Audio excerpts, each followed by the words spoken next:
Poultry খামারের দুর্গন্ধে কয়েকটি পরিবারে বসবাস করা দায় হয়ে পড়েছে। সে কারণে ঘরবাড়ি ছেড়ে অন্যত্র চলে যাওয়ার ঘোষণা দিয়েছে তারা। ঘটনাটি বাগেরহাটের রামপাল উপজেলার বাইনতলা ইউনিয়নের পিত্তে পালপাড়া এলাকায়। অসুস্থ হয়ে পড়েছে বৃদ্ধ ও শিশুরা, কারো মুখেই খাবার উঠছে না। মেহমান আসলেও একদণ্ড দাঁড়াতে পারছে না বাড়িতে, নাক ধরে যাতায়াত করছে পথচারীরা। পোল্ট্রি খামারের মালিককে বললেও কর্ণপাত করছে না তিনি, উল্টো হুমকি ধামকি দিচ্ছেন অভিযোগকারীদের।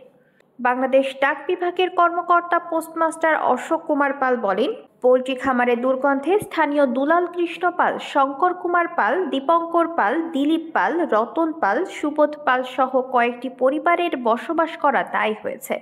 খামারের মালিক সুদেব কুমার পাল বলেন, মুরগি লালন পালনে গন্ধ তো হবেই, সমস্যা হলে তারা ওয়াল নির্মাণ করুক, অন্য কোথাও বাড়ি বানিয়ে চলে যাক, এখানে পোল্ট্রি চাষ হবে, ক্ষমতা থাকলে কেউ বন্ধ করুক বলে জানান। তবে স্থানীয় ইউপি চেয়ারম্যান আব্দুল্লাহ ফকির ঘটনার বিষয়টি তদন্ত করে দ্রুত ব্যবস্থা গ্রহণের কথা জানিয়েছেন। এই পোলট্রি ফার্মের জন্য আমাদের বিভিন্ন সমস্যা দেখা দিচ্ছে।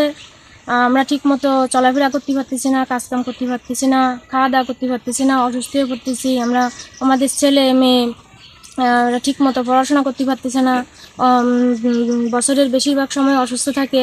তারপর আমার রান্নাঘরের পিছনে পোলট্রি ফার্ম, আমি রান্নাবান্না করতে পারি না, গন্ধে আমার অ্যাজমা সমস্যা আছে, আমি গন্ধে দম আটকে যাই।